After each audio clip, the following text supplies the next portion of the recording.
క్రీస్తు నందు ప్రియులందరికీ మా హృదయపూర్వక వందనాలు.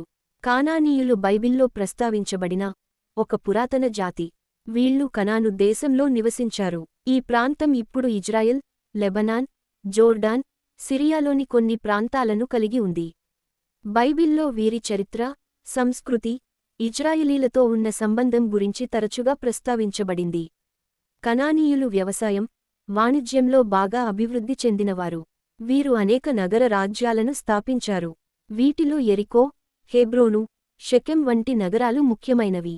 వీరు బాల్, అషేరా వంటి దేవతలను పూజించేవారు. వారి మత ఆచారాలు బైబిల్లో విగ్రహారాధనగా వర్ణించబడ్డాయి. బైబిల్ ప్రకారం దేవుడు కనాను దేశాన్ని అబ్రహాము మరియు అతని వారసులకు వాగ్దానం చేశాడు. అందుకే ఇజ్రాయెలీలు తమ యెహోషువ నాయకత్వంలో కనాను దేశంలోకి ప్రవేశించారు.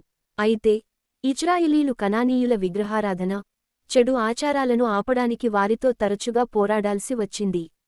బైబిల్లో కనానీయుల నుండి ఇజ్రాయెలీలు దూరంగా ఉండాలని, వారి మత ఆచారాలను స్వీకరించకూడదని హెచ్చరికలు ఉన్నాయి. బైబిల్లో కనానీయుల చరిత్ర ఒక కీలకమైన భాగం. ఇది ఇజ్రాయెలీల చరిత్రతో లోతుగా ముడిపడి ఉంది. కనానీయులు కేవలం ఒక జాతి సమూహం మాత్రమే కాదు, ఒక ప్రత్యేకమైన మతం, జీవన విధానానికి ప్రతీకగా కూడా వర్ణించబడ్డారు. ఇటువంటి మరిన్ని వీడియోల కోసం ఆమెన్ అని టైప్ చేసి మన ఛానల్ సబ్స్క్రైబ్ చేసుకోండి. దేవుడు మిమ్మల్ని దీవించునుగాక. ఆమెన్.